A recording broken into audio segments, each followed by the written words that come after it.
crystal chandelier above me swayed with the ship's movement, casting fractured light across the polished mahogany of the upper deck lounge. I'd been calculating the same spreadsheet for 20 minutes, my fingers cramping around the stylus as I tried to reconcile numbers that refused to balance. The cruise liner's gentle rock had become background noise after 3 days at sea, something my body anticipated and adjusted for automatically. Until it didn't. The ship lurched violently to starboard, a movement so sudden and severe that my tablet flew from my hands. I heard the collective gasp of other passengers, the crash of glassware from the bar, and felt my own body become weightless for a heartbeat before gravity reasserted itself with cruel efficiency. My sensible heels, chosen specifically for their grip on ship flooring, lost purchase on the suddenly tilted deck. I fell, not gracefully, not with any dignity. My arms windmilled uselessly as I careened sideways, directly into the private seating area I'd been carefully avoiding all afternoon. The impact was softer than the floor would have been, which my brain registered half a second before the rest of my senses caught up. I'd landed directly in someone's lap. Warm, solid, unmistakably male. The scent of cedar and something darker, more expensive than any cologne I could name, surrounded me. Beneath my palms, I felt the texture of fine wool, tailored so precisely it might as well have been a second skin. My face was inches from a chest that radiated heat through the fabric of what I now recognized as a charcoal suit that probably cost more than the entire ship's food service budget for a week. "I'm so sorry," I gasped, already trying to extract myself from this mortifying situation.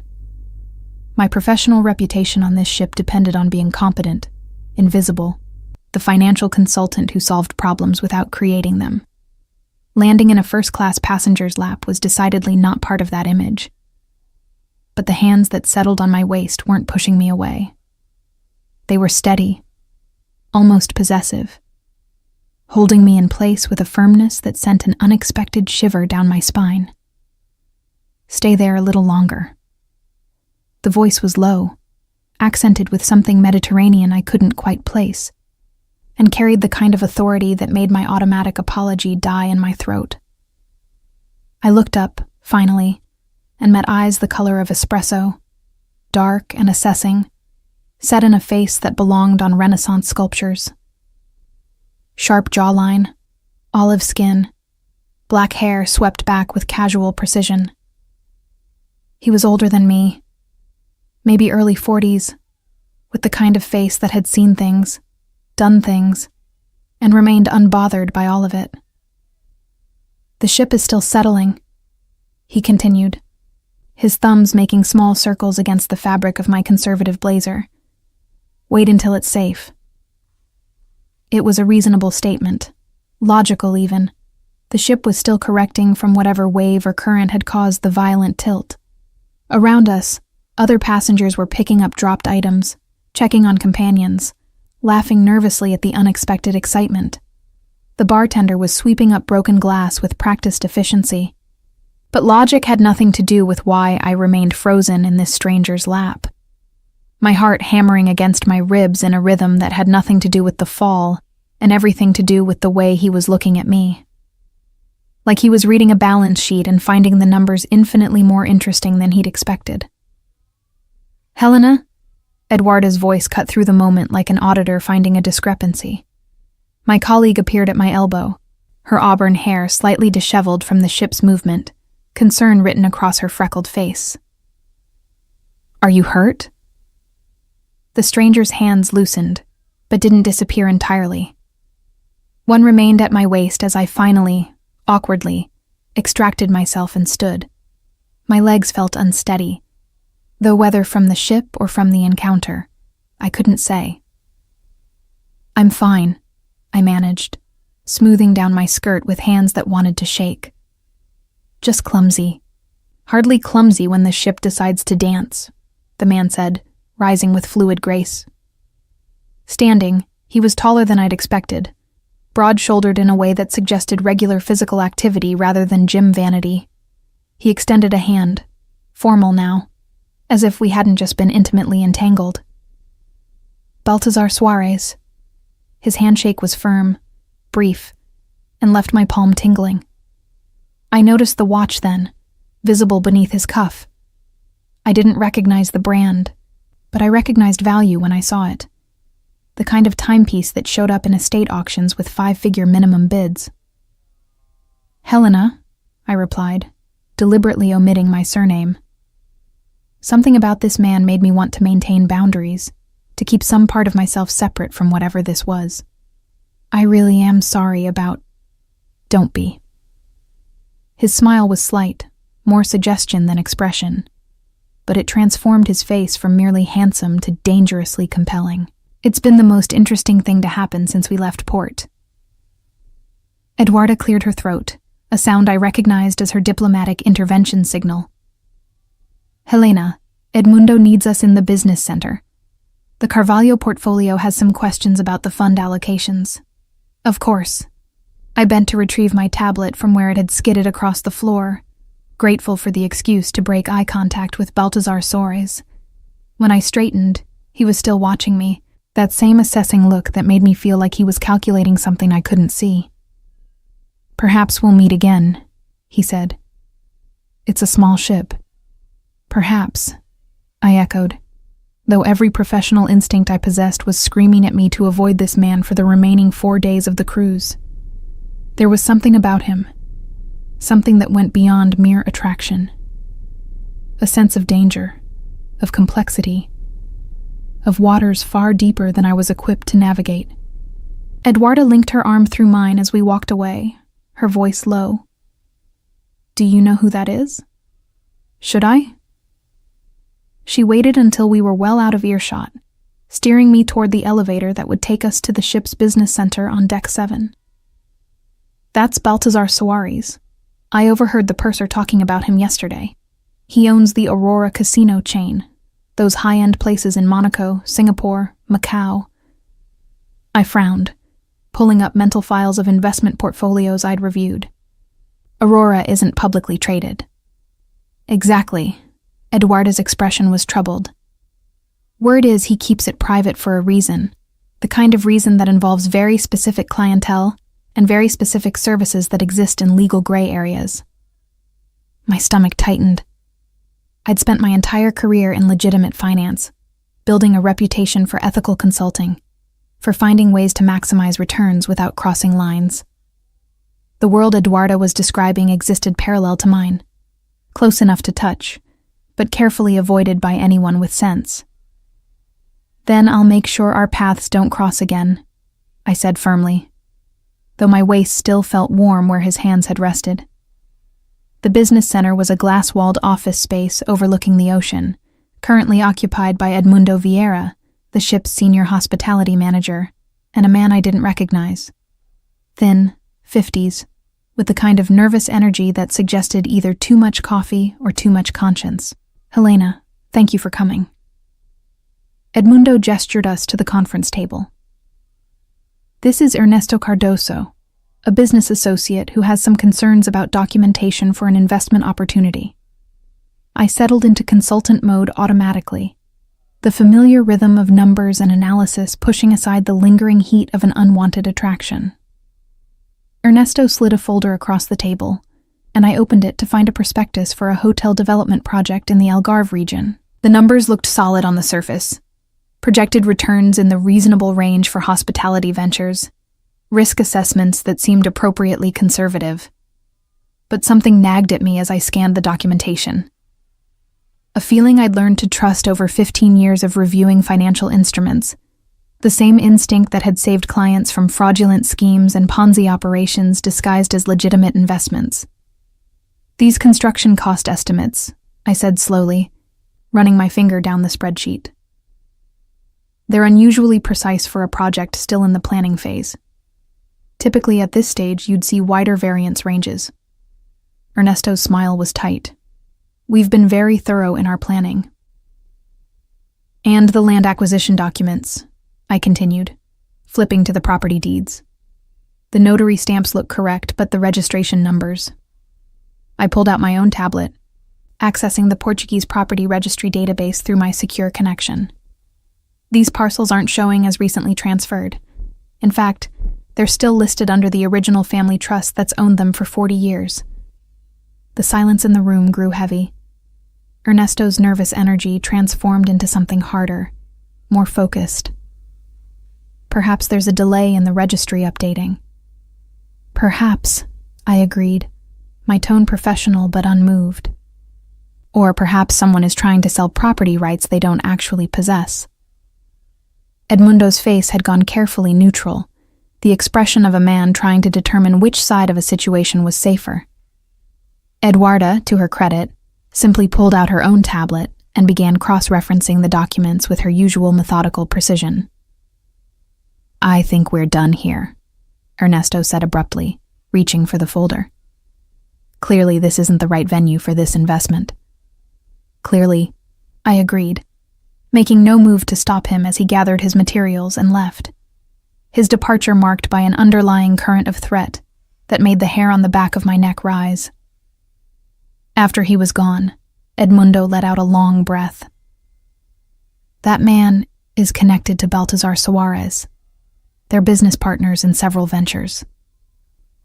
The name sent an unwelcome jolt through me. Then perhaps someone should warn Mr. Suarez that his partner is circulating fraudulent documents. "Perhaps," Edmundo said carefully. "Someone already has.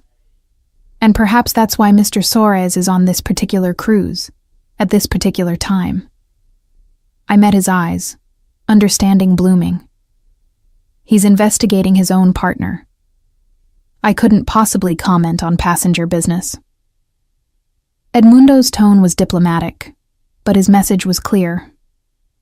"However, I would note that financial consultants with your particular expertise might find themselves with unexpected opportunities to do what they do best." After he left, Eduarda turned to me with a mixture of concern and excitement. "Helena, you can't seriously be considering getting involved with whatever this is. These aren't the kind of people who operate in our world." She was right. Everything about this situation screamed danger, complexity, the kind of entanglement that could destroy the careful, ethical career I'd built. Baltazar Suarez was not a client I should want. His world was not one I should enter. But I thought about those dark eyes, that assessing gaze, the way his hands had felt steady and certain when the world tilted beneath me. I thought about Ernesto's fraudulent documents, the attempt to steal using forgery and deception, the kind of financial crime I'd spent my career fighting. "I'm going to think about it," I said finally.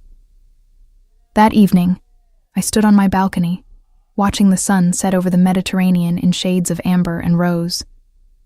The ship had stabilized, its gentle rock now familiar and almost comforting. 4 more days at sea before we reached Barcelona. 4 more days in close quarters with a man who made me feel unsteady in ways that had nothing to do with ocean swells. A soft knock at my cabin door interrupted my thoughts. I found Eduarda standing there, holding a cream-colored envelope with my name written in bold, masculine handwriting. "This was just delivered to the purser's desk for you," she said, curiosity written across her face. Inside was a single card, heavy stock, expensive. The message was brief. "Dinner, 8 o'clock, the captain's table. We have much to discuss regarding mutual interests. B.S. Not a request, not quite a command. Something in between, carrying the same authority as that voice telling me to stay in his lap a little longer. I should decline, should maintain my professional boundaries, my ethical standards, my carefully constructed life that had no room for dangerous men with espresso eyes and Mediterranean accents. Instead, I found myself opening my closet, considering what one wore to dinner with a man who owned casinos and commanded rooms with his presence alone. My hand landed on a navy dress, elegant but not provocative, professional but with enough sophistication to hold my own in whatever game this was becoming. Because I was going. Against every logical instinct, every professional warning, I was walking directly into deep water with a man who might drown me. But first, I was going to make him work for every step. The captain's table occupied a private alcove on the uppermost dining deck, separated from the main restaurant by frosted glass panels etched with nautical designs. I arrived exactly on time, a small power play that said I respected punctuality but wouldn't arrive early and wait for him like some nervous supplicant. Balthazar was already there. He rose as I approached, and I noted the precision of the movement, the way he tracked my progress across the room with the focus of someone accustomed to gathering information from observation. Tonight he wore black, a suit that absorbed light rather than reflecting it, making his olive skin and dark eyes even more striking by contrast. Helena. My name and his accent carried weights I couldn't decipher. Thank you for accepting my invitation. Your invitation didn't leave much room for refusal, I replied, allowing him to pull out my chair. The courtesy felt anachronistic, a gesture from another era that somehow fit him perfectly. Would you have preferred a refusal to be an option? He settled across from me, and I caught the ghost of amusement in his expression. I had the impression you were a woman who appreciated directness. A server appeared with wine, a vintage I didn't recognize, but that probably cost more than my monthly salary. I waited until we were alone again before responding. I appreciate honesty, I corrected. Directness without honesty is just manipulation with better packaging. Something flickered in those dark eyes. Surprise, perhaps, or recognition. Then let me be both direct and honest. I know what happened this afternoon with Ernesto Cardoso. I know you identified the fraudulent property documents in under 5 minutes. I need someone with your skills. I took a sip of wine, using the moment to steady myself. The vintage was complex, layered, the kind of thing that revealed new dimensions with each taste.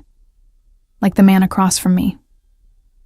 What makes you think I'd be interested in working with someone in your particular line of business? Because despite what you may have heard about my enterprises, I operate within legal boundaries. Gray areas, perhaps, but never black. And because someone is trying to destroy what I've built using the exact kind of fraud you've spent your career fighting.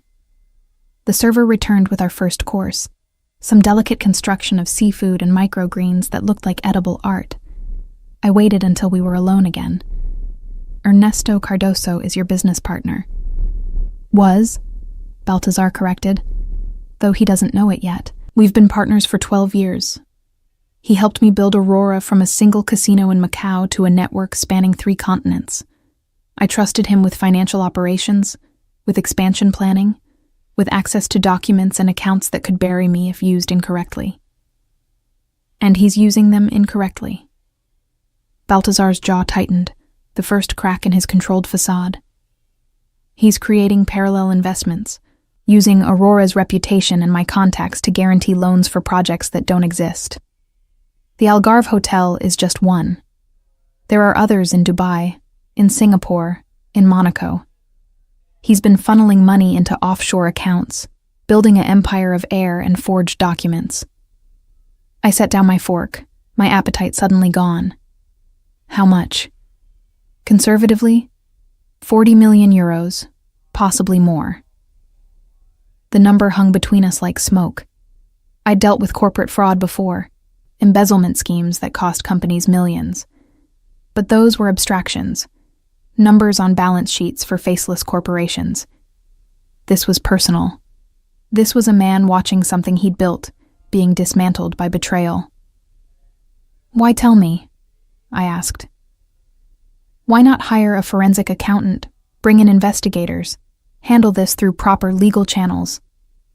Balthazar leaned back, his expression hardening into something colder. Because Ernesto has connections.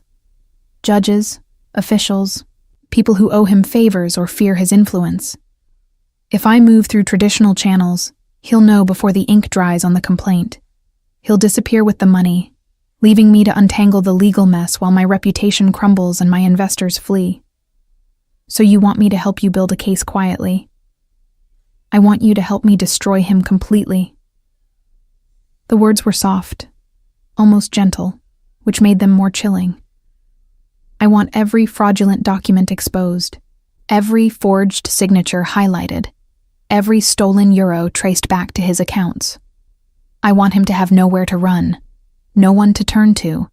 Nothing left but the consequences of his choices. I should have been appalled, should have recognized the vindictiveness in his words, the darkness that went beyond simple justice. Instead, I found myself calculating timelines, considering methodologies, my mind already mapping out the forensic trail needed to build an airtight case. "I work alone," I said finally. "I won't participate in anything illegal, and I maintain complete control over the investigation. If I find evidence, I decide how and when it's used."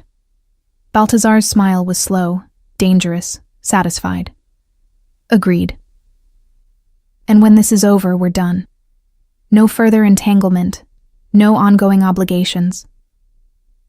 Of course. But the way he said it, the slight emphasis on the word, suggested he didn't believe that any more than I did. We finished dinner discussing logistics. He would arrange access to Aurora's financial records, providing passwords and encryption keys for digital files, physical access to document archives stored in a secure facility in Monaco. I would need 3 days, maybe 4, to complete a preliminary analysis. "The ship docks in Barcelona in 4 days," I noted. "That doesn't leave much time. Then we'll continue in Monaco. I own a property there, plenty of space, complete privacy. You can work without interruption." Every professional instinct screamed warnings. Going to Monaco, to his property, crossing that line from shipboard consultation to something more intimate, more dangerous. But the challenge called to something deeper than professional curiosity. The puzzle of it, the complexity, the way numbers could reveal truth when everything else was lies. "I'll think about it," I said, though we both knew what my answer would be. Baltazar walked me back to my cabin, a courtesy that felt more like possession the way his hand rested at the small of my back, guiding me through corridors I knew perfectly well. At my door, he paused, standing close enough that I caught that cedar scent again, warm and intoxicating. "You're not what I expected," he said quietly. "What did you expect?" "Someone more, pliable, someone who would be impressed by money and power enough to ask fewer questions." I met his eyes steadily. "Then you invited the wrong consultant." "No." His hand came up, fingers brushing my jaw with unexpected gentleness. "I invited exactly the right one." The kiss, when it came, was inevitable as gravity. His mouth found mine with the same precision he brought to everything else, confident, but not demanding. An invitation, rather than a conquest. I felt myself lean into it, my hands finding the lapels of his jacket, holding on as the world tilted again. When we pulled apart, my breath was unsteady. His wasn't. "Good night, Helena," he said, his voice rougher than before. "Think about Monaco." He left me there, my lips still burning, my heart racing with something that had nothing to do with financial fraud, and everything to do with the way he'd looked at me like I was a puzzle he intended to solve. Inside my cabin, I found Eduarda sitting on my bed, laptop open, expression grim. "I've been researching Baltazar Suarez," she said without preamble. "Helena, this man isn't just a casino owner. He's connected to families in Italy, Sicily, people who don't show up in normal business registries. The Aurora casinos cater to clients who launder money through high-stakes games, who use his properties for meetings that never appear on any official schedule. He operates in gray areas," I said, echoing his own words. "Not black. The difference is semantic when you're the one caught in the middle." Eduarda closed her laptop. "I'm your friend. I'm telling you this is dangerous. Whatever he's offering you, it's not worth it." I thought about Ernesto's fraudulent documents, about 40 million euros stolen through deception. I thought about Baltazar's hands on my waist, steady when the world moved beneath me. I thought about the kiss that still lingered on my lips. "I know it's dangerous," I admitted, "but I'm going to do it anyway." The next 3 days blurred together in a haze of encrypted files and financial records. Baltazar had provided access to everything, a level of transparency that surprised me until I realized it was also a test. He was letting me see the full scope of his operations, trusting me with information that could destroy him as surely as Ernesto's fraud. The Aurora casinos were exactly what Eduarda had described. Legitimate on the surface, profitable businesses that paid taxes and employed hundreds. But underneath, I saw the patterns. Transactions that moved through the casinos in ways designed to obscure origin and destination. High-stakes players whose winnings and losses followed statistical patterns that suggested coordination rather than chance. Money laundering. Not on Aurora's part, but facilitated by its existence, its privacy policies, its clientele who valued discretion above all else. I should have walked away. Should have recognized that proving Ernesto's fraud would mean diving deeper into a world I'd deliberately avoided. Instead, I followed the numbers, tracing the false transactions, identifying the forged signatures, building a case that would stand up in any court willing to hear it. And every evening, I had dinner with Baltazar. We didn't discuss the investigation during those meals. Instead, we talked about other things. His childhood in Genoa, the son of a shipping merchant who'd taught him that information was more valuable than cargo. My own upbringing in Porto, the daughter of school teachers who'd instilled in me a belief that numbers didn't lie even when people did. "You became a financial consultant to fight fraud," he observed one night, over dessert that neither of us was eating. "Because you believe in truth through mathematics." "Numbers are clean," I agreed. "They follow rules. Add up correctly or they don't. No gray areas." "Everything has gray areas," Baltazar countered. "The art is knowing which ones matter." On the fourth morning, we docked in Barcelona. I stood on my balcony watching the city come into focus, spires and modernist architecture rising against a brilliant blue sky. This was where I should disembark, return to my normal life, my ethical practice, my world of clear boundaries. My phone buzzed with a message. "Baltazar. The jet leaves at noon. I'll have someone collect your luggage." Not a question, not a request. The same assumption of compliance that should have irritated me, but instead sent an illicit thrill down my spine. Eduarda found me in my cabin, packing. "You're really going with him?" "I'm going to Monaco to complete the investigation," I corrected. "It's a professional engagement." "Helena?" She caught my hand, her expression serious. "I've known you for 8 years. I've never seen you look at a man the way you look at him. And I've never seen you this willing to compromise your principles." "I'm not compromising anything," I insisted.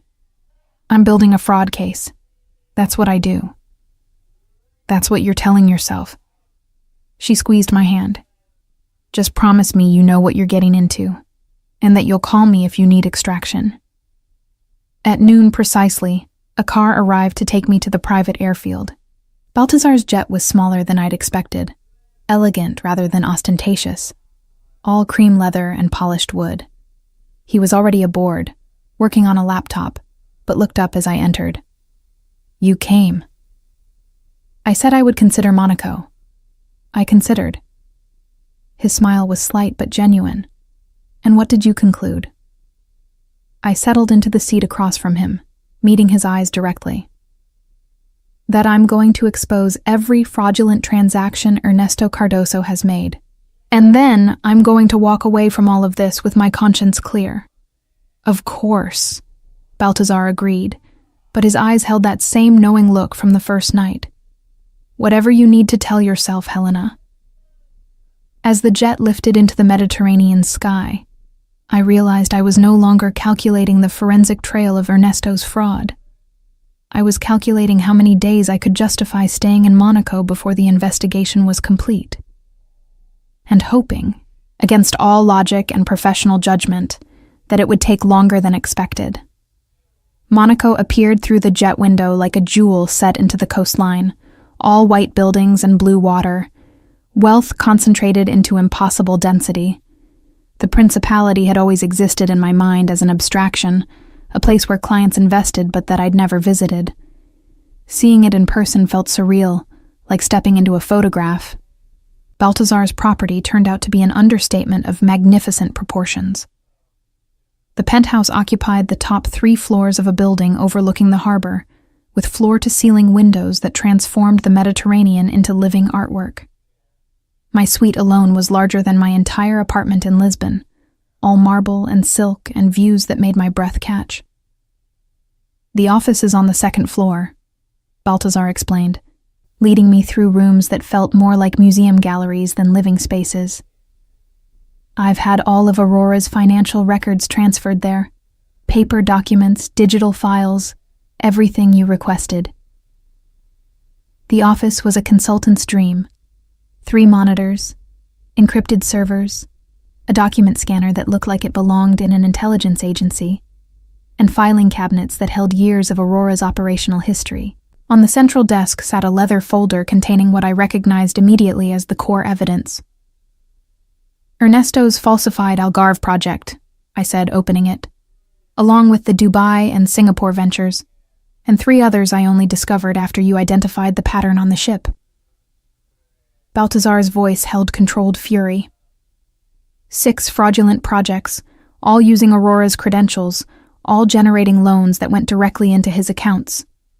I spread the documents across the desk, my mind automatically organizing them into categories. Loan applications, property deeds, construction estimates, investor prospectuses. Each one meticulously crafted, each one containing subtle tells that marked them as forgeries. This will take me several days to properly document, I said, already pulling up financial tracking software on the monitors.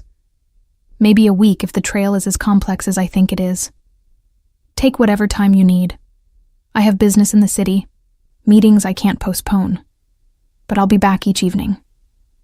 He left me there, surrounded by evidence of betrayal, and I dove into the work with the focus that had built my career. Numbers became my language, spreadsheets my syntax, each transaction a sentence in the story of Ernesto's fraud.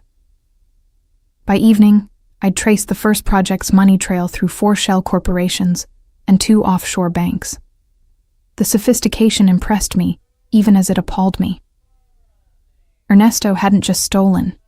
He'd built an entire false empire, complete with fake employees, fictional construction companies, and forged government approvals. Find anything interesting? Baltazar's voice from the doorway made me jump. I'd been so absorbed I hadn't heard him return. Your partner is brilliant, I admitted. Criminally brilliant. Look at this. I pulled up a schematic showing the money flow. He created an entire ecosystem of false companies, each one supporting the other's legitimacy. Any single verification would pass inspection, because every reference checks out. It's only when you map the whole network that you see they're all connected to the same source. Baltazar moved to stand behind my chair, close enough that I felt his presence like heat. Can you prove it? I can prove it so thoroughly that no judge on earth would question the evidence. But that's not the question, is it? I turned to face him. The question is whether you want legal proof or something else. His hand came to rest on the back of my chair, caging me in without touching me. What else would I want? Revenge. Justice outside the courtroom. The kind of outcome where Ernesto doesn't just lose in court. He loses everything before the trial even begins. And if I wanted both? His eyes held mine, dark and intense. Legal destruction and personal ruin. Could you help me achieve that? I should have said no.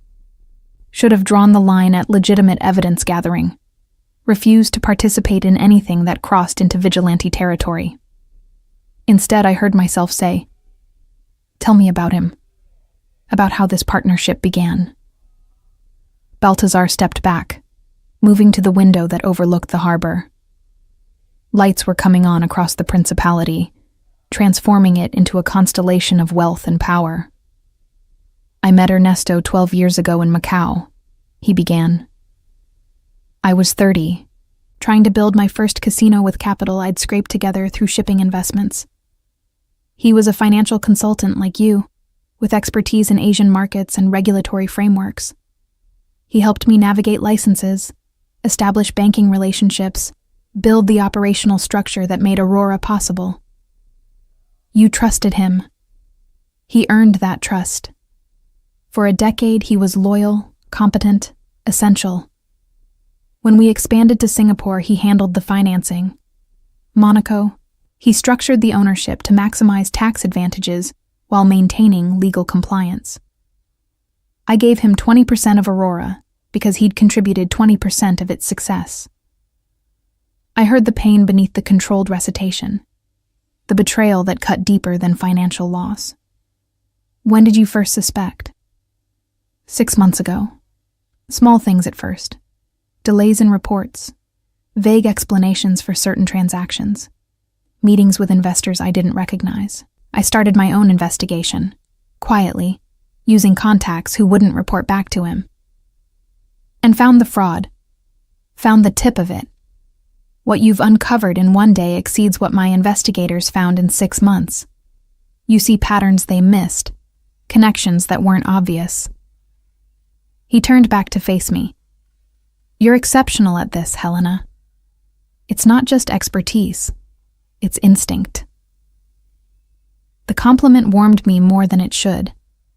I've spent 15 years learning to read what numbers don't say as clearly as what they do. Every fraudster has habits, patterns they don't recognize in themselves. Ernesto's pattern is complexity. He believes that enough layers of sophistication will obscure simple theft. But you see through the complexity. Always.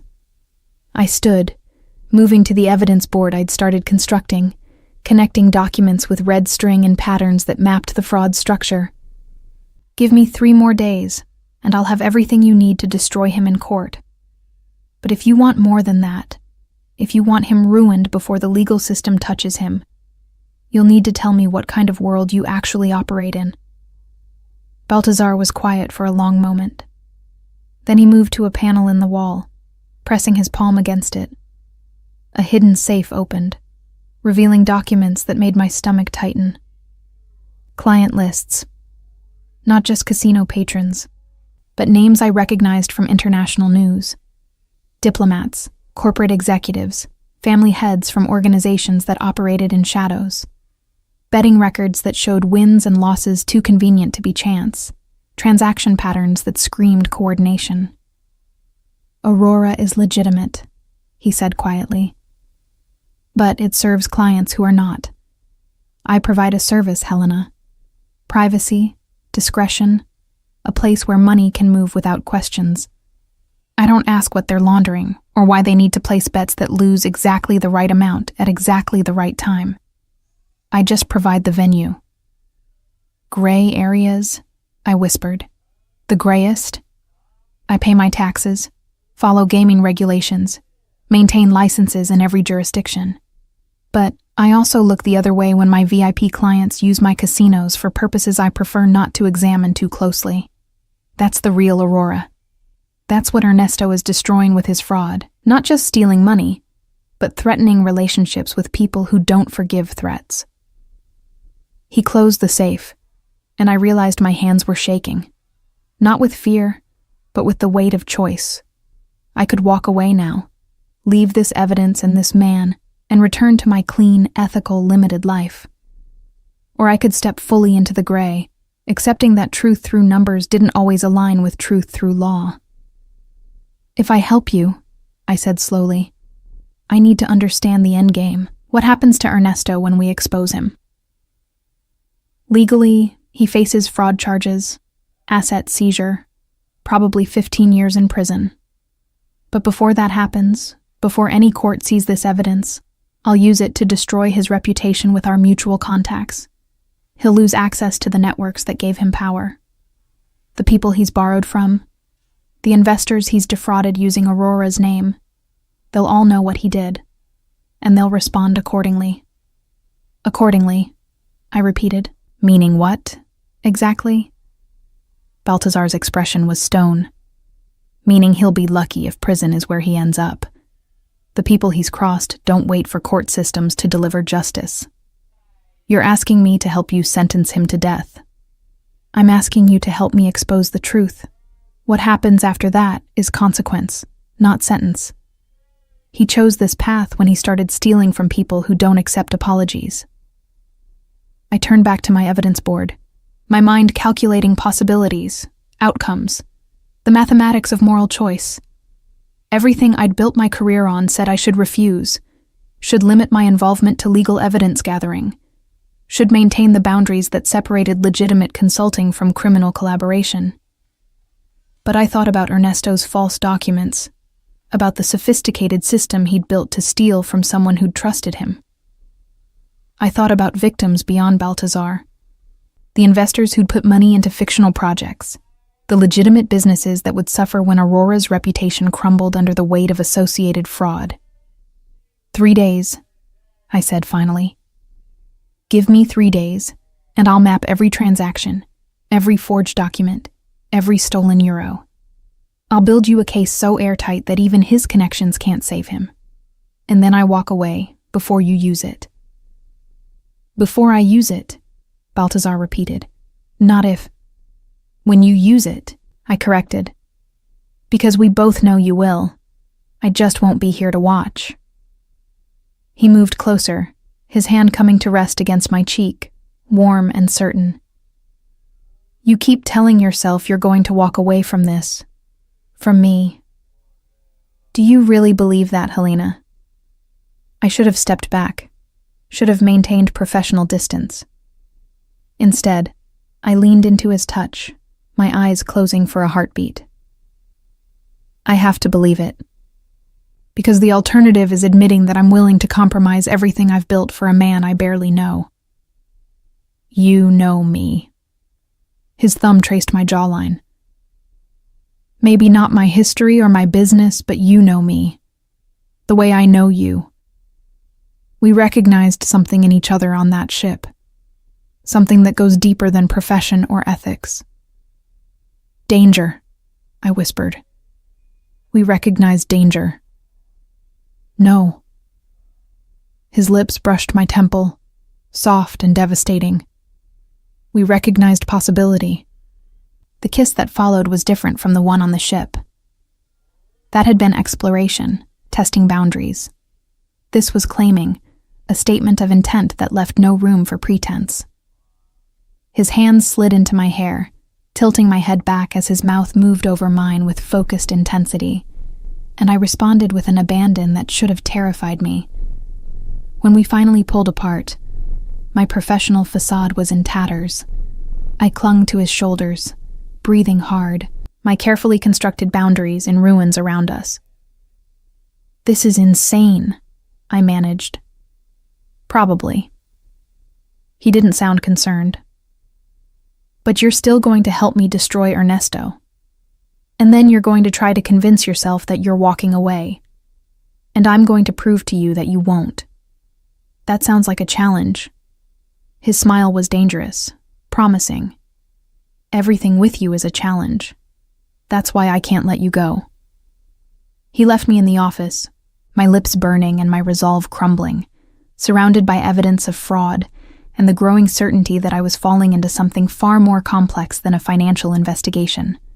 I worked until 3 a.m, mapping transaction trails and documenting forgeries, my mind seeking refuge in the clean logic of numbers, even as my body remembered the heat of Baltazar's kiss.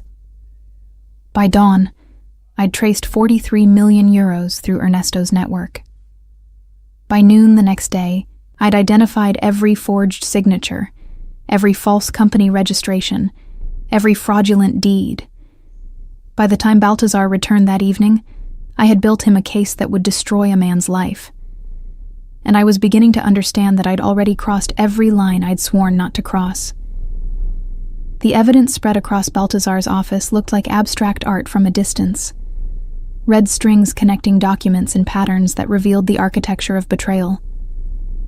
Up close, it was brutal mathematics, each connection a documented lie, each intersection a moment where Ernesto had chosen theft over loyalty.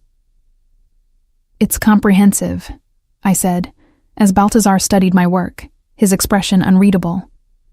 "Every fraudulent transaction traced to source accounts, every forged document cross-referenced against legitimate records, every shell company exposed as fiction. A competent prosecutor could get a conviction with half of this. But you've given me all of it." He moved closer to the board, his fingers tracing one of the red strings. "This company here, Meridian Holdings, you've connected it to 6 different projects.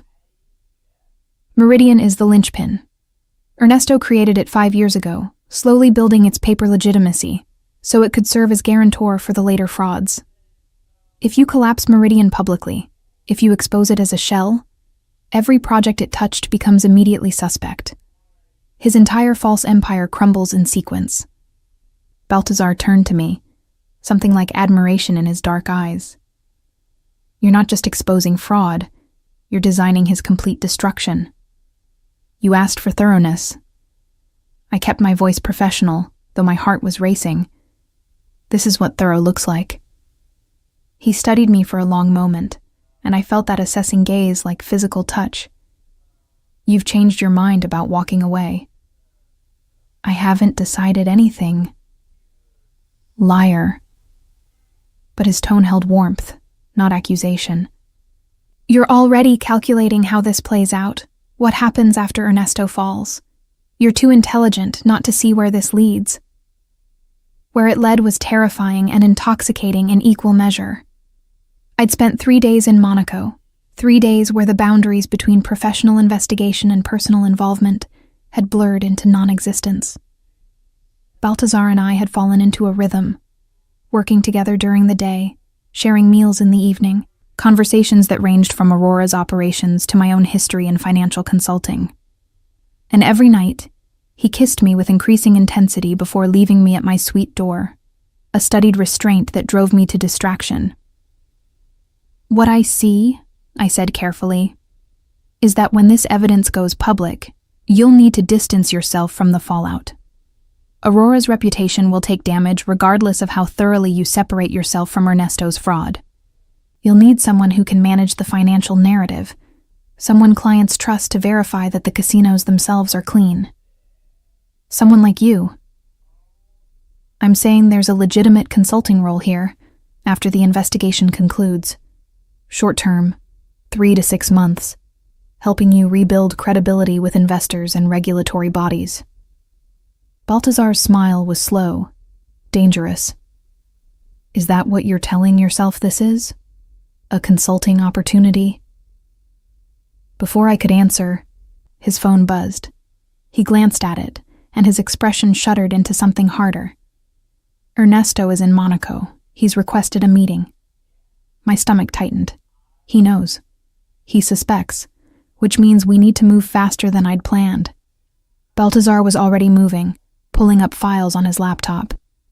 "I'm meeting him tomorrow afternoon at the Aurora Monte Carlo. I want you there." That's not wise. If he sees me, he needs to see you, needs to understand that his careful fraud has been completely unraveled by someone smarter than him. Baltazar's voice held an edge I recognized, the controlled fury that had been building through days of examining betrayal. "I want him to know exactly how thoroughly he's lost before I destroy him." The vindictiveness should have bothered me more than it did. Instead, I found myself nodding. "What do you need from me?" "Bring the Meridian documentation, the shell company evidence, the forged signatures, the traced transactions. I want you to present it to him directly, professionally, the way you would to any client. Let him see the scope of what you've uncovered." "And then?" "Then I use it to make sure he understands the consequences. Not just legal charges, Helena. The people he's defrauded using Aurora's name, they're already asking questions. When they see this evidence, when they understand how completely he's played them." He left the sentence unfinished, but the implication was clear. That night, I couldn't sleep. I stood on my suite's balcony, watching Monaco's lights reflect off dark water, my mind circling through possibilities and consequences. Tomorrow I would step fully into Baltazar's world, would participate in a confrontation that went beyond professional ethics into something more personal, more dangerous. I should call Eduarda, should ask for that extraction she'd offered. Instead, I found myself thinking about Baltazar's hands on my waist, his voice telling me to stay a little longer, the way he looked at me like I was a puzzle he'd solved and still wanted to keep studying. Can't sleep either. His voice from the doorway made me turn. He'd changed from his suit into dark slacks and a white shirt, unbuttoned at the collar, more relaxed than I'd seen him. I saw your light was still on. Nervous about tomorrow. I gestured for him to join me on the balcony. This is different from building a case in private. This is confrontation. You've confronted fraud before, presented evidence to clients who didn't want to hear it. Never like this, never with stakes that include. I trailed off, unsure how to finish. Violence, Baltazar supplied. Because you know that's what waits for Ernesto once this evidence circulates. People he's stolen from, they won't wait for court systems. I know. The admission felt like confession. And I'm still helping you do this. What does that make me? He moved closer, his hand finding mine on the balcony railing. Human. Flawed. Someone who believes in justice even when it comes through imperfect channels. Or someone who's compromising everything she believes for a man she's known for a week. Is that what you think this is? His fingers threaded through mine, warm and certain. A week of attraction making you abandon your principles? Isn't it?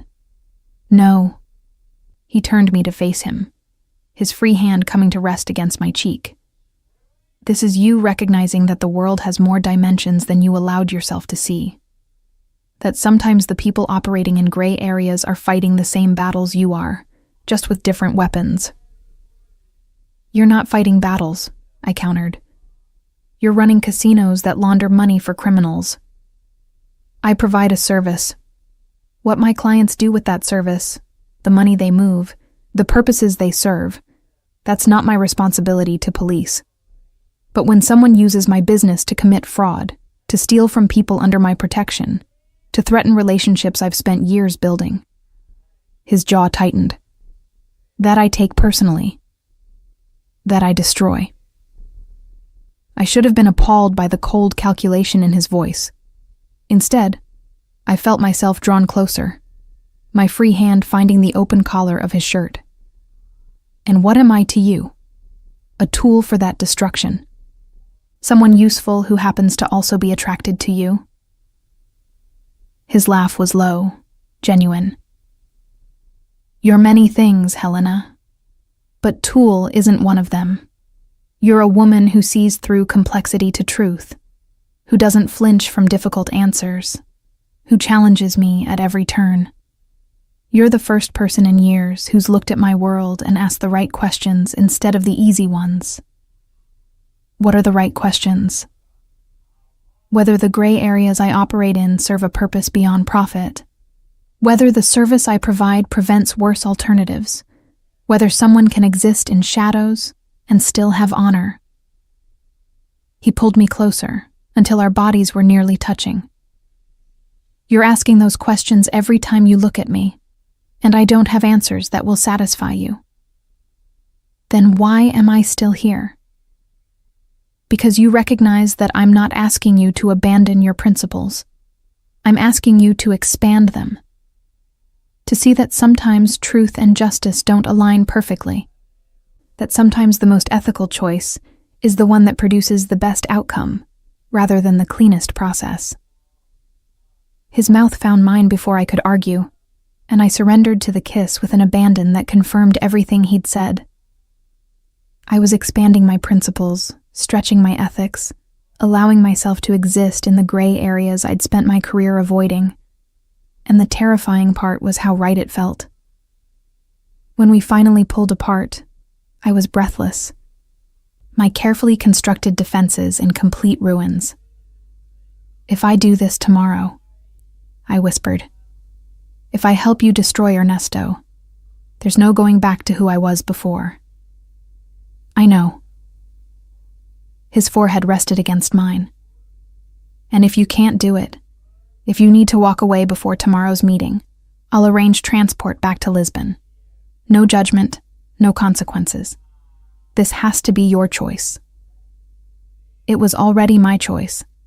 I'd made it the moment I stepped onto his jet in Barcelona, maybe even earlier, in that moment on the ship when I'd fallen into his lap and he'd told me to stay. "I'll be there tomorrow," I said, "and I'll present the evidence. But after that, after Ernesto knows what's coming for him, I need time, space to process what I've done, who I'm becoming." "Time and space," Baltazar agreed. "But not distance, not unless that's truly what you want." He kissed me once more, soft and devastating, then left me alone on the balcony with my thoughts and the growing certainty that I'd crossed every line I'd sworn not to cross, and that I'd cross them again, without hesitation, if it meant staying in his orbit. The next day dawned clear and bright, Monaco gleaming under Mediterranean sun. I dressed carefully, choosing a charcoal suit that projected authority and competence, my armor against the coming confrontation. The Meridian documentation was organized in a leather portfolio, each page flagged and annotated, evidence presented with the cold precision of mathematics. Baltazar's car collected me at noon. He was already inside, dressed in a black suit that made him look every inch the casino magnate, power and danger combined in perfect tailoring. "Ready?" he asked. I nodded, not trusting my voice. The Aurora Monte Carlo occupied prime real estate overlooking the harbor, all glass and marble and understated elegance. Baltazar's private office was on the top floor, a space designed to impress and intimidate. When we arrived, Ernesto was already there, pacing near the windows, his nervous energy more pronounced than it had been on the ship. He stopped when he saw me, recognition followed by calculation crossing his features. "The financial consultant from the cruise. I should have known you'd be involved." "Ernesto." Baltazar's voice was ice. "Helena has been reviewing Aurora's financial records. She's found some inconsistencies I think you should see." I set the portfolio on the desk, opening it to the first documented fraud. "Meridian Holdings. You created it 5 years ago using forged incorporation documents and a false address in Luxembourg. It exists on paper only, has no actual assets or operations, yet you've used it as guarantor for 6 separate development projects." Ernesto's face paled, but he held his composure. "I don't know what you think you've found." "I've found 43 million euros in fraudulent loans," I continued, my voice steady and professional. "All secured through properties Aurora doesn't own, construction companies that don't exist, investor groups that are fictions. You've built an entire shadow empire using Baltazar's reputation and Aurora's credentials." I walked him through each project, each forged document, each traced transaction. With every revelation, Ernesto's composure cracked further, until by the end, he was gripping the desk's edge, his knuckles white. "This is thorough," he finally said, his voice tight. "But circumstantial. No court would—" "Every court would," I interrupted. "I've cross-referenced every signature against authenticated examples. I've traced every euro through its shell company journey back to your personal accounts. I've documented conversations with supposed investors who don't exist, and construction managers at companies that have no record of the projects they allegedly built." Baltazar moved to stand beside me, a united front. "It's over, Ernesto. The question now is how this ends. You can return the money, dissolve the false companies, and face legal consequences. Or I can show this evidence to our mutual contacts and let them handle it their way." Ernesto's laugh was bitter, desperate. "You think I have the money to return? It's already spent, Baltazar, invested in ventures that haven't matured, properties that won't yield returns for years. I can't just produce 43 million euros. "Then you should run," Baltazar said quietly. Because the people you've defrauded, the investors who trusted Aurora's name because they trusted me, they're going to want answers. And when they understand you've stolen from them using my business as cover, they won't wait for court dates. The threat hung in the air, explicit and undeniable. I'd helped engineer this moment, had built the evidence that made it possible. There was blood on my hands now, metaphorically, if not literally. Ernesto's eyes moved between us, calculating, desperate. "Helena," he said suddenly, "you're a legitimate consultant. You know that what he's threatening is illegal, that—" "What I know," I interrupted, "is that you built a sophisticated fraud operation and got caught. What happens next is between you and the people you stole from." I gathered my documentation, placed it back in the portfolio, and walked out of the office without looking back. In the elevator down, I began to shake. Baltazar's hand found mine, steady and warm. "You did well. I helped you threaten a man's life. You exposed fraud. What happens after that is consequence, not cause." The distinction felt semantic, philosophical rather than real. But I held on to it anyway, held on to his hand, held on to the possibility that I could be both the ethical consultant I'd always been and the woman who existed in gray areas beside a dangerous man. 3 hours later, Baltazar received word that Ernesto had left Monaco on a private flight to somewhere without extradition treaties. Running, just as Baltazar had suggested. But running wouldn't save him from the people he'd defrauded. We both knew that. I was in my suite packing when Baltazar appeared in my doorway. "You're leaving. I need time to process this, what I did today, what it means." I continued folding clothes with mechanical precision. "You said I could have space. I'm taking it. And after? After you've processed and thought and convinced yourself that you're walking away from all this?" I met his eyes. This man who'd unraveled my certainties in a week. "I don't know." He crossed the room, his hands framing my face with a gentleness that contrasted with everything else about him. "Then let me tell you what I know. You'll go back to Lisbon, to your clean ethical practice. You'll take legitimate clients and build straightforward cases, and you'll be bored senseless within a month. Maybe boredom is what I need." "Maybe," he agreed. "Or maybe you've finally found work that challenges you, that uses everything you're capable of instead of the safe subset you've allowed yourself. Maybe you've found someone who sees all of you, not just the parts that fit comfortable categories." His kiss was soft, questioning, a request rather than demand. I answered it by pulling him closer, by allowing myself this moment before I left, before I tried to reconstruct the boundaries he'd demolished. 3 months, I whispered against his mouth. "Give me 3 months to see if I can go back to who I was, and if I can't." "I'll be waiting," he promised. "In Monaco, building something legitimate alongside Aurora. A hotel venture, actually clean, that would benefit from a financial consultant with your expertise. Tempting me with honest work. Tempting you with possibility. With a future where you don't have to choose between your principles and your potential." He left me there, and I finished packing with tears on my cheeks that I couldn't fully explain. The next morning, I flew back to Lisbon, to my quiet apartment and organized life, and began the longest 3 months of my existence. Lisbon greeted me with autumn rain and familiar routines. I returned to my small consulting practice, to clients whose greatest drama involved disputed expense reports and optimistic revenue projections. My apartment felt smaller than I remembered, its careful organization now seeming more like constraint than comfort. Eduarda met me for coffee 3 days after my return, her expression carefully neutral. "You look different." I looked tired. I stirred sugar into my espresso with mechanical precision. It was intense work, the Aurora investigation. "Helena." She reached across the table, covering my restless hand with hers. I'm not asking about the work. I'm asking about you, about what happened with Baltazar Suarez.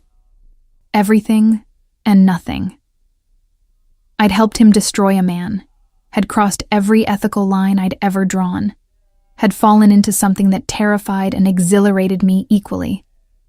And then I'd run, exactly as he'd predicted I would, back to the safety of clear boundaries and uncomplicated choices.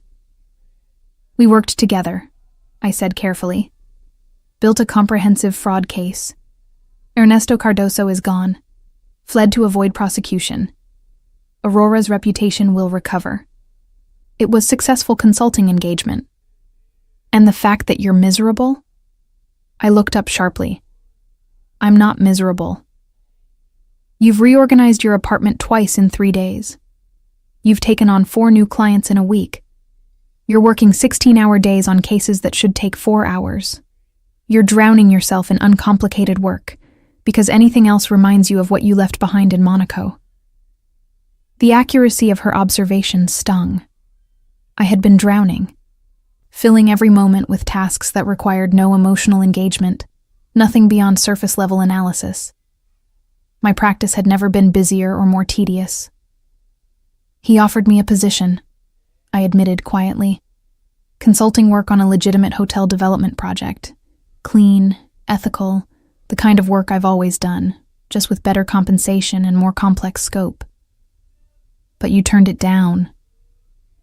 I needed space to think about what happened, about who I became while I was there. Eduardo was quiet for a moment, studying me with the perception that came from 8 years of friendship. Helena, I've known you since graduate school. I've watched you build this practice from nothing, seen you turn down lucrative positions because they compromised your values. You're the most ethical consultant I know. So when you tell me you need to think about who you became, I have to ask, was it someone worse or someone more complete? The question haunted me through the following weeks. I threw myself into work, took morning runs along the Tagus, reorganized my filing system for the 3rd time, did everything possible to avoid examining what Eduarda had identified. But Monaco lingered.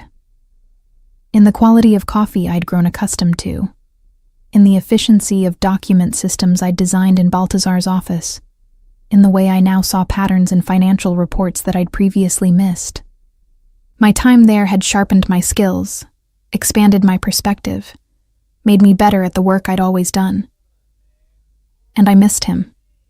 Missed the way he challenged my assumptions, the conversations that ranged beyond professional boundaries, the intensity of his focus when he looked at me like I was a puzzle worth solving. He didn't contact me directly, respected the space I'd requested with the same precision he brought to everything else. But I tracked Aurora's recovery through industry publications, saw the careful restructuring of partnerships, the strategic distance from Ernesto's fraud. Baltazar was rebuilding, exactly as we'd planned. 2 months into my self-imposed exile, a courier delivered a package to my office. Inside was a prospectus for a hotel development project in Portofino, Italy. The numbers were solid, projections reasonable, risk assessments appropriately conservative. Everything a legitimate hospitality venture should be. Clipped to the front page was a handwritten note in Baltazar's bold script. For when you finish thinking, the position remains available. B.S. I studied the prospectus with professional focus, analyzing cash flow projections, examining construction timelines, verifying contractor credentials. It was clean, completely, thoroughly legitimate. The kind of project I would have been excited to consult on for any other client. But this wasn't any other client. This was Baltazar, offering me a way back into his world through the front door, with clean hands and clear conscience. I set the prospectus aside and tried to forget about it. 3 weeks later, I was reviewing a client's quarterly reports when my phone rang. Unknown number, Monaco area code. Helena Reynolds, I answered professionally. Ms. Reynolds. A woman's voice, crisp and efficient. My name is Andrea Monti. I'm the project manager for the Portofino hotel development. Mr. Soares suggested I contact you regarding the financial consulting position. My heart hammered against my ribs. I haven't accepted any position. I understand you're still considering. However, I wanted to make contact and offer to answer any questions about the project's scope, timeline, or operational structure. Mr. Suarez has been very clear that this is a legitimate business venture and that he wants a consultant who will maintain the highest ethical standards. We talked for 20 minutes. Andrea was knowledgeable, professional, clearly competent in hospitality development. The project sounded genuinely exciting, the kind of complex challenge that would use my full skill set rather than the fraction I currently employed. I'll think about it, I said finally. Of course. Though I should mention we're hoping to bring someone on board within the next month. The financing is already secured, and we'd like the consultant in place before construction begins. After she hung up, I sat staring at my organized office, my uncomplicated client list, my safe, ethical, increasingly empty life. Eduarda's words echoed. Was it someone worse or someone more complete? That evening, I did something I'd been avoiding for 3 months. I pulled out the evidence files from the Ernesto investigation, the documentation I'd kept copies of despite knowing I should probably destroy them. I studied my own work with the critical eye I brought to everything. The analysis was brilliant, some of the best fraud detection I'd ever done. I'd traced patterns no one else had identified, connected dots that seemed unconnectable, built a case that was both comprehensive and airtight. I'd been exceptional in Monaco, not despite the gray areas, but because of them. The high stakes, the complex motivations, the need to see beyond simple right and wrong to larger patterns of justice and consequence, all of it had pushed me to operate at a level I'd never reached in conventional consulting, and I'd been happier, more engaged, more alive. The realization settled over me with the weight of inevitability. I could stay in Lisbon, could continue building a practice that was successful and ethical, and fundamentally unsatisfying. Or I could accept that my time in Monaco had shown me what I was truly capable of, had introduced me to work that challenged everything I had to offer. And to a man who saw all of me, not just the safe parts. I picked up my phone and dialed before I could second-guess the decision. Baltazar Suarez. His voice sent a shiver down my spine. It's Helena. Silence. Waited and waiting. I'd like to review the Portofino prospectus in person, I said. Discuss the scope of the consulting role, timeline expectations, compensation structure. When can you be in Monaco? Is Friday too soon? His laugh was low, satisfied. Friday is perfect. I hung up and sat in the sudden quiet of my apartment, my heart racing with decision made, bridges burned, future uncertain. Eduarda arrived an hour later, summoned by a text that said simply, "I'm going back." "Monaco?" she asked, though she clearly already knew. I nodded. The hotel project is legitimate, clean work, ethical scope, everything I said I needed, but that's not why I'm going. I know why you're going. She settled onto my couch, studying me with concern and something that might have been approval. The question is whether you know. Because I'm in love with a dangerous man who operates in gray areas I spent my career avoiding. Because 3 months of safe, ethical work has been suffocating. Because I want to build something complex and challenging instead of just maintaining what already exists. And because you trust him. Eduarda said it quietly, stating fact rather than question. Did I trust Baltazar? He'd been honest about his business, transparent about the risks, respectful of my boundaries even when pushing against them. He'd given me space when I asked, hadn't pressured or manipulated, had simply offered possibility, and waited for me to decide. Yes, I said, I trust him. Maybe that makes me naive or compromised or reckless, but I trust him. Then go. Eduarda squeezed my hand. Go build your complicated, ethically ambiguous, probably incredible future. Just promise me you'll call if you need extraction. I promise. Though we both knew I wouldn't need it. Friday dawned clear and bright, I boarded the flight to Monaco with a single suitcase and a sense of stepping off a cliff into unknown territory. But this time, I wasn't running toward safety. I was running toward possibility. Balthazar met me at the airport himself. No driver, no entourage. He stood beside a sleek gray car, dressed casually in dark slacks and a white shirt, and the sight of him made my breath catch. Helena. He didn't move to embrace me, respecting the space that still existed between decision made and commitment lived. Welcome back. I'm here to discuss the consulting position, I said, falling back on professional formality because the alternative was too overwhelming. Of course. His smile suggested he knew exactly what I was doing. Andrea has prepared a presentation. The project office is in the hotel itself, about 20 minutes from here. We drove along the coast, conversation carefully neutral, discussing construction timelines and financial projections. But the air between us was charged with everything unsaid, with 3 months of absence, and the decision that had brought me back. The hotel was magnificent, a restored Belle Epoque building overlooking the harbor, currently undergoing renovation. Andrea met us in the project office, a converted ballroom filled with architectural models and development plans. Her presentation was thorough, professional, exactly what I needed to assess the project's viability. The numbers were solid, the timeline realistic, the scope challenging but achievable. It was everything a legitimate consulting engagement should be. Questions? Andrea asked after finishing. I had dozens, all of them professional, all of them easily addressed. But the real question remained unasked, the one that had nothing to do with hotel development and everything to do with the man who'd created this opportunity. I'd like to discuss compensation and terms with Mr. Soares privately, I said. Andrea nodded, gathering her materials with diplomatic efficiency. Of course, I'll be in the construction office if you need anything.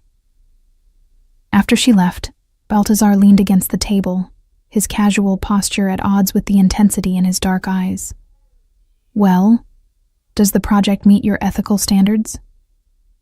It's completely legitimate, clean, well-structured, the kind of work I'd be excited to take on. I moved closer, closing the physical distance that mirrored the emotional gap we'd maintained. But we both know that's not what I'm really here to discuss. No? His hand came up, fingers brushing my jaw with the gentleness I remembered. Then what are you here to discuss, Helena? Whether I can build a life that includes both my principles and my potential. Whether there's space for someone like me in your world. Whether you meant what you said about finding someone who sees all of you. I meant every word. His thumb traced my lower lip, and I felt the touch everywhere. The question is whether you believe it enough to stay. I'm here, aren't I? You're here to review a consulting contract. That's not the same as staying. He was right. I could take the position, could keep this professional, could maintain the boundaries that protected me from complete vulnerability. Or I could admit what had brought me back to Monaco, what had made 3 months in Lisbon feel like exile.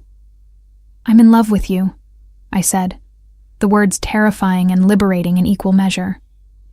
I fought it for 3 months, tried to convince myself it was just attraction or professional fascination or temporary madness.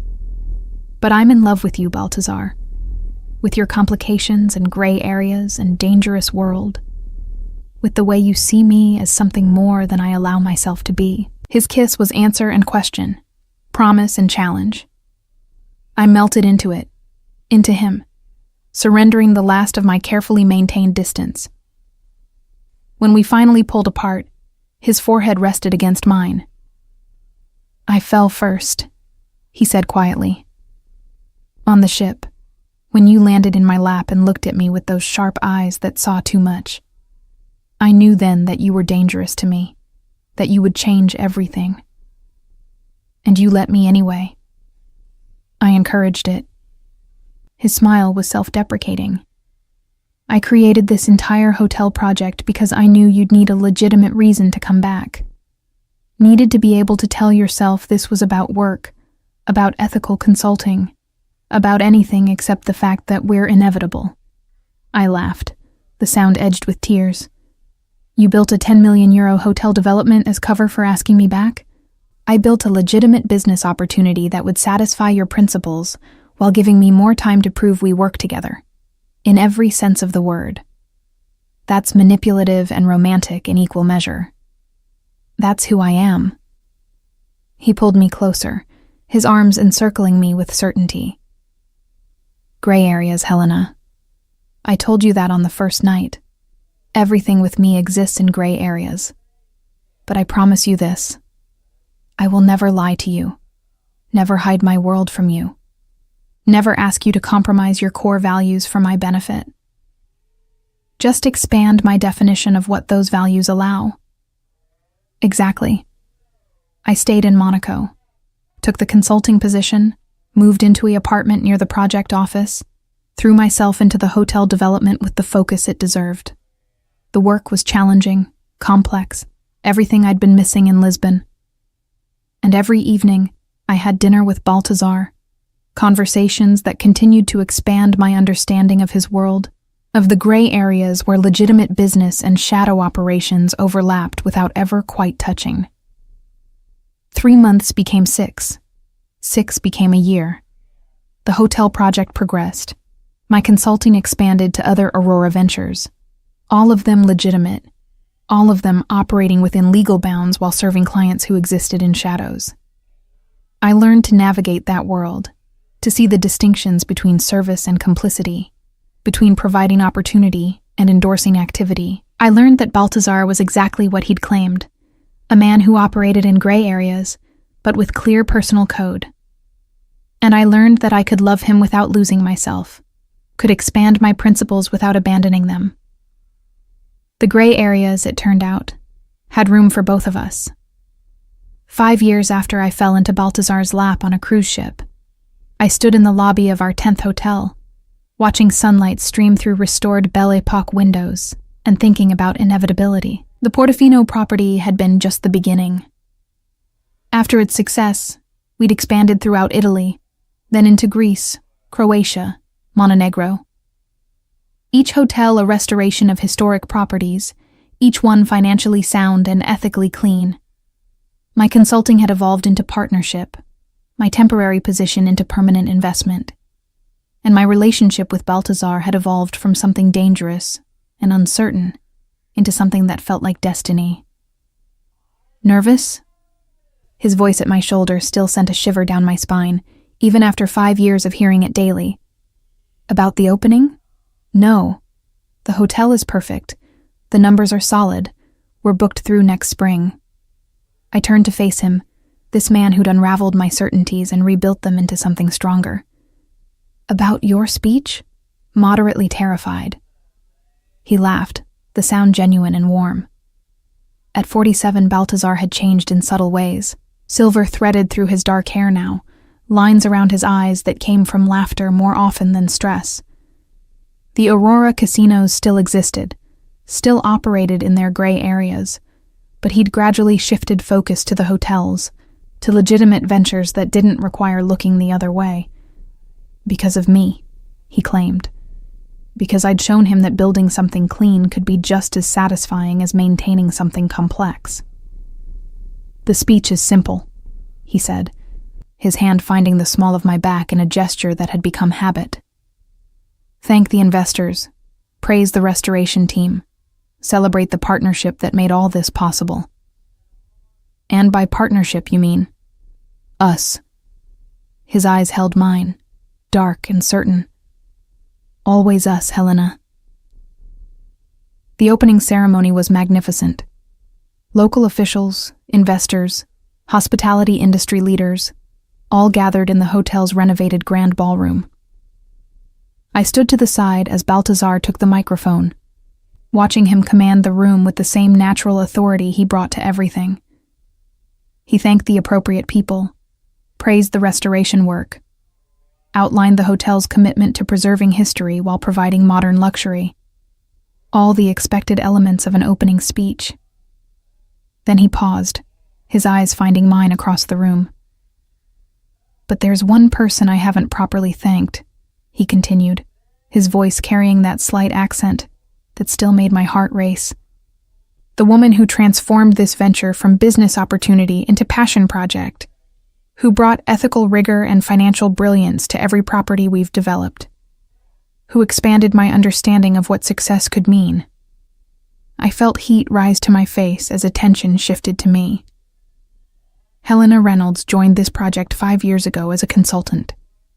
She's become my business partner, my closest advisor, and the reason these hotels exist as they do, clean and legitimate, and built to last generations. He set down the microphone and crossed the room to where I stood, taking my hand in his. "She's also the woman I fell in love with on a cruise ship, though it took me years to admit it properly." The room had gone silent, every eye on us. This was not a standard opening speech. "I told her once that I fell first," Baltazar continued, his voice softer now but still audible in the hushed space. "On the ship, when she landed in my lap and looked at me with eyes that saw too much and demanded honesty I wasn't ready to give. I knew then that she would change everything. And she has." He released my hand only to withdraw a small velvet box from his pocket. My breath caught. "Helena, you've spent 5 years expanding your principles to include me, learning to navigate gray areas you once avoided, building something extraordinary despite every logical reason to walk away." He opened the box, revealing a ring that caught the light like captured stars. "Now I'm asking you to expand those principles one more time, to include permanence, to build not just business ventures, but a life, to stay in my gray areas forever." The proposal was so perfectly him, mixing romance with pragmatism, emotion with clear-eyed assessment of what we'd built together. I looked at the ring, at his face, at the room full of people watching this intimate moment become public declaration. "You're proposing at a business opening," I said, my voice unsteady with tears and laughter, "in front of investors and officials and hospitality industry leaders. I'm proposing where we began, building something together with witnesses to hold us accountable." His smile was soft, vulnerable in a way he rarely allowed others to see. "Say yes, Helena. Say you'll stay." I thought about the woman I'd been 5 years ago, rigidly ethical, carefully boundaried, convinced that gray areas were places to avoid rather than navigate. I thought about everything I'd learned since, about the expansion of my principles rather than their abandonment, about discovering that integrity could exist in complexity. I thought about the hotels we'd built, the partnerships we'd forged, the life we'd created that honored both his world and mine. "Yes," I said, my voice carrying across the silent room. "I'll stay. I'll build with you. I'll navigate every gray area as long as we navigate them together." The ring slid onto my finger with perfect precision, because of course Baltazar had gotten the sizing exactly right. He'd probably had it made months ago, waiting for the perfect moment to use it. The room erupted in applause, but I barely heard it. I was focused on the man in front of me, on the kiss that sealed our engagement, on the future spreading before us like Monaco had once spread before the jet window, beautiful and complex and full of possibility. Later, after the ceremony concluded and guests mingled in the restored ballroom, Eduarda found me on the terrace overlooking Portofino's harbor. She'd flown in for the opening, now ran her own consulting practice in Lisbon, and remained my closest friend despite the physical distance. "You said yes," she observed, joining me at the railing. I said yes. I studied the ring, its simple elegance so different from the ostentatious jewelry I might have expected from a man in Baltazar's position. "Are you disappointed?" "In you? Never." She squeezed my hand.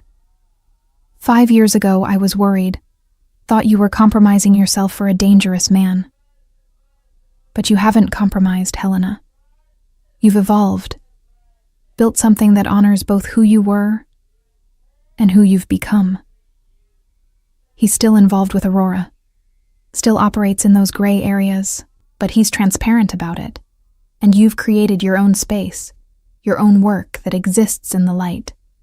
She gestured at the hotel behind us. This is yours as much as his. Maybe more, since you're the one who insisted on complete legitimacy.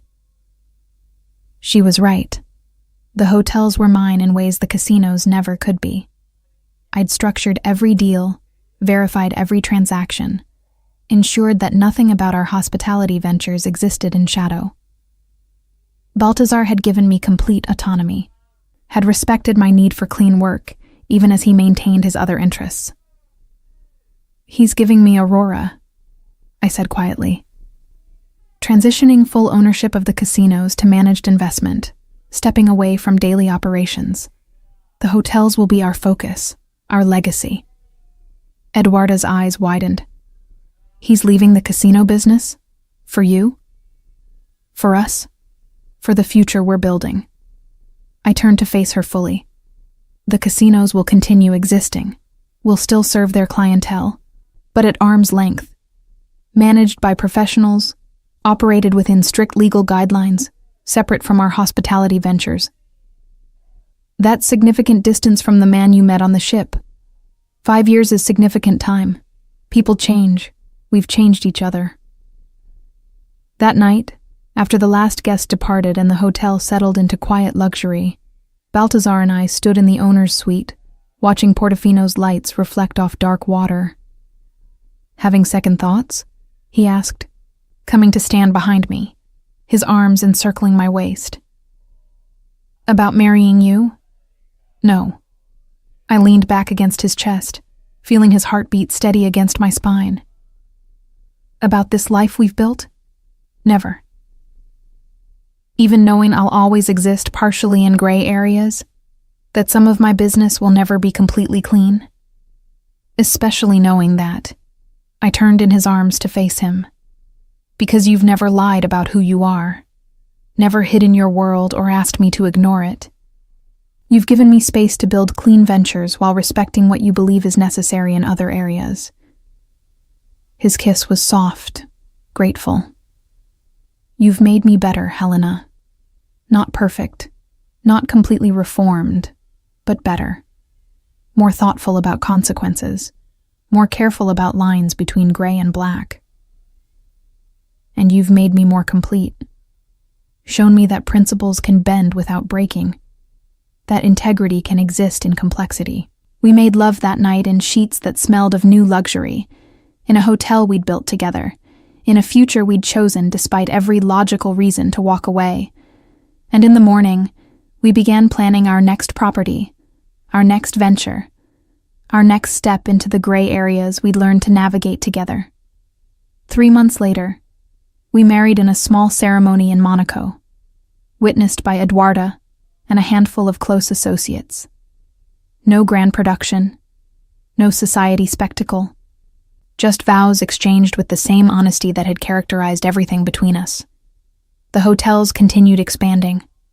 12 properties by our second anniversary, 15 by the 5th, each one a testament to what could be built when someone from the light partnered with someone from shadows, when principles expanded rather than abandoned, when gray areas became space for growth rather than compromise. Aurora transitioned exactly as Baltazar promised, moving to managed operations that maintained profitability while removing him from daily involvement. He consulted occasionally, maintained relationships with key clients, but his focus shifted to the legitimate empire we were building together. And I discovered that the woman I'd become, the one who could love a complicated man while maintaining her core integrity, was more satisfied than the rigid consultant I'd been before.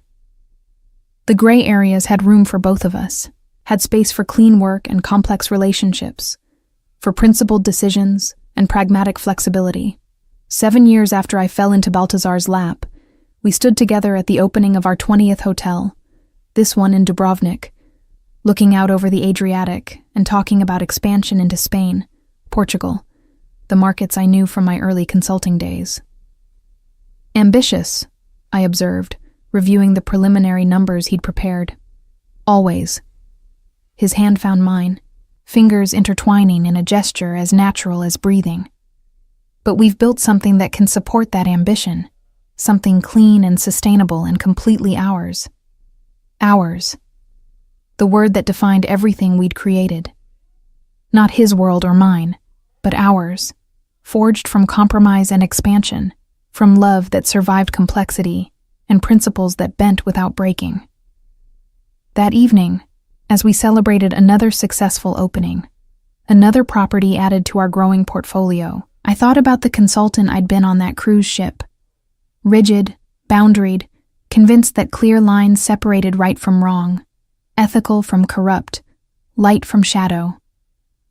I thought about how Baltazar had challenged those certainties, had shown me that gray areas weren't spaces to avoid, but to navigate thoughtfully. That integrity could exist in complexity, that principles could expand to encompass more dimensions than I'd allowed myself to see, and I thought about the future spreading before us, full of hotels to build, and ventures to launch, and gray areas to navigate together. "No regrets?" Baltazar asked, appearing at my side with champagne, his eyes reflecting the question seriously. I looked at the ring on my finger, at the hotel we'd built, at the life we'd created from impossible beginnings. "Not one," I said, meaning it completely. Not a single one, because I discovered that falling into Baltazar's lap hadn't been an accident. It had been the beginning of understanding that the most important things in life exist in gray areas, in spaces between certainty and doubt, in the complexity that comes from loving someone who challenges everything you thought you knew about yourself. And that staying there, in those gray areas, building something extraordinary despite the complications, was the most principled choice I'd ever made. We raised our glasses to the future, to the next hotel, to the next 20 years of navigating complexity together, to gray areas that had become home,